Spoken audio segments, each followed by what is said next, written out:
சொற்றுணை வேதியன் சோதி வானவன் பொற்றுணை திருந்தடி பொருந்த கைதோட கற்றுணை பூட்டி ஓர் கடலில் பாய்ச்சினும் நற்றுணையாவது நாதன் நமசிவாயம் என்பது வாக்கீச பெருமான் திருநாவுக்கரசு அப்பரடிகள் நமக்கு வழங்கிய தேவாரத்தில் சிறந்தது ஒன்று.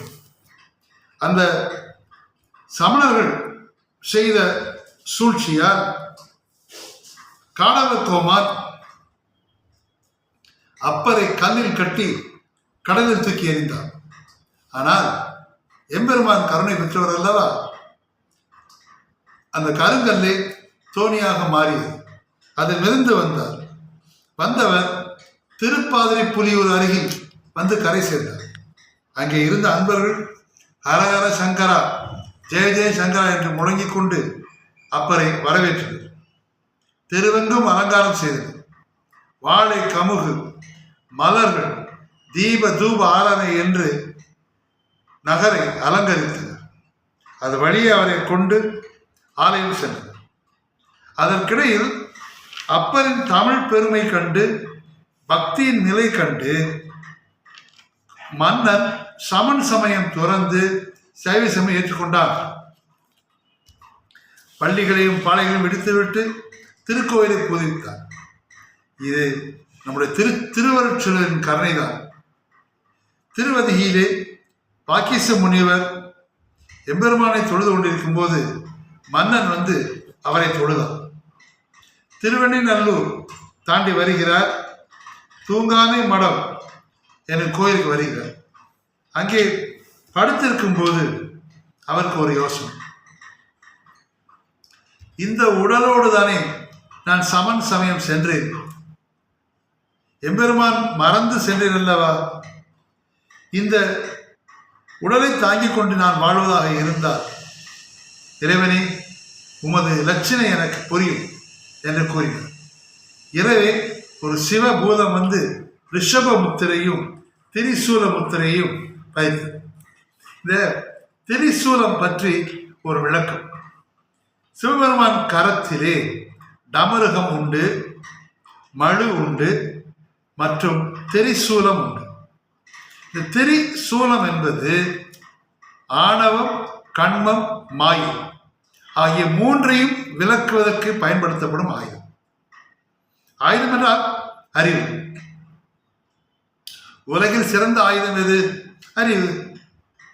ஆணவம், கண்மம், மாயை மூன்றையும் நாம் விளக்கினால் நாம் அறிவு ஞானமாக மாறும். அந்த சூலமுத்திரையை அவர் தோளிலே அந்த சிவபூதம் விட்டது. பெரும் மகிழ் வெய்தினார். அதன் பின்பு அவருடைய அரசு விண்ணவர் போற்றும் கண்ணுதலை காண வேண்டும் என்று சிதம்பரம் வருகிறது. சிதம்பரத்தில் வந்து மண்மிசை வீழ்ந்து நகர் எல்லையிலே எம்பெருமானை வணங்குகிறார். அங்கே நந்தவனம், பூங்கா, பறவைகள், குளங்கள் அனைத்தையும் பார்த்து பேருவை கொண்டார்.